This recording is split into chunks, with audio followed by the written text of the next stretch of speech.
ایک تحریک چل رہی ہے وہ اسرائیل اور امریکہ کی مصنوعات کا بائیکاٹ کرنے، یہ بھی کچھ غیرت مند مسلمان ایسی تحریک چلا رہے ہیں اور سنا ہے کہ اس کا کچھ اثر بھی ہو رہا ہے۔ اس میں ایک بات مجھ سے بار بار پوچھی جاتی ہے، وہ یہ ہے کہ یہاں پر جو فرینچائز ہیں جیسے میک ڈونلڈ ہے یا کے ایف سی ہے یا اس قسم کے جو کمپنیاں ہیں جن کے کھانے جن کی غذائیں وغیرہ بکتی ہیں، اس کے جو مالک ہیں وہ مسلمان ہیں، پاکستانی ہیں۔ البتہ چونکہ فرنچائز کا انہوں نے معاہدہ کر رکھا ہے، لہذا 5% یا 10% آمدنی کا حصہ وہ ان کمپنیوں کو جاتا ہے۔ تو اگر ان کا بائیکاٹ کیا جائے گا تو خود ان مسلمانوں کو نقصان پہنچے گا جو کہ فرنچائز لیے بیٹھے ہیں۔ تو میں اس کے جواب میں ایک بات عرض کرتا ہوں، وہ یہ کہ یہ مسئلہ فتوے کا نہیں ہے، یہ ایمانی غیرت کا مسئلہ ہے، غیرت ایمانی کا مسئلہ ہے۔ کسی مسلمان، کسی غیرت مند مسلمان کو یہ گوارا نہیں ہونا چاہیے کہ اس کی آمدنی کا 1 پیسہ بھی کسی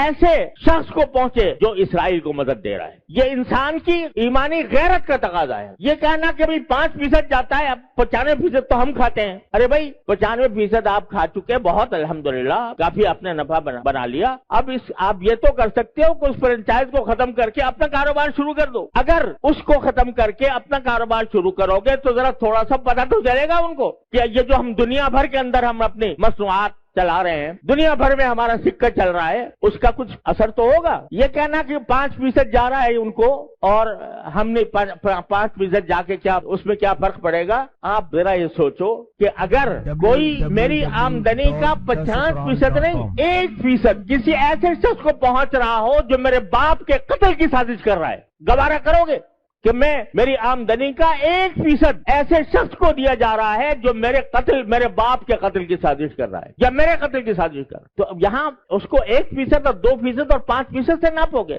لوگ فتوے کی بات کرتے ہیں، یہ فتوے کا مسئلہ نہیں ہے، یہ ایک غیرت ایمانی کا مسئلہ ہے، اور اس غیرت ایمانی کے تحت یہ میں سمجھتا ہوں کہ کسی غیرت مند مسلمان کو اس کا اقدام نہیں کرنا چاہیے۔ لہذا یہ بھی اس کوشش کا ایک حصہ ہے۔ اور اس وقت یوں سمجھو کہ میں تو یہ سمجھتا ہوں کہ ایک لحاظ سے پوری امت مسلمہ حالت جنگ میں ہے، پوری امت مسلمہ حالت جنگ میں ہے، کیونکہ یہ حملہ صرف فلسطینیوں پر نہیں ہو رہا، معال کار اس کا اثر پورے عالم اسلام پر پڑنے والا ہے۔ لہذا حالت جنگ میں ہے۔ جب اس حالت جنگ میں ہے تو جو لوگ کہ عالم اسلام کے خلاف یہ سازش کر رہے ہیں ان کو کسی طرح بھی نفع پہنچانا، چاہے وہ 1 پیسے کا ہو، یہ ایک مسلمان کی غیرت کو اسے گوارا نہیں کرنا چاہیے۔ لہذا میں اس بات کی حمایت کرتا ہوں کہ ایسی چیزوں کا بائیکاٹ کیا جائے جس کا فائدہ ان طاقتوں کو پہنچ رہا ہے۔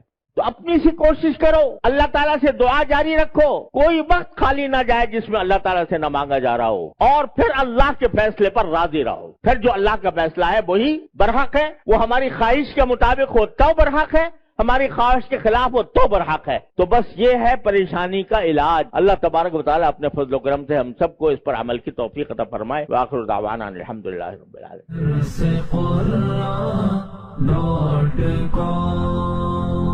www.darsequran.com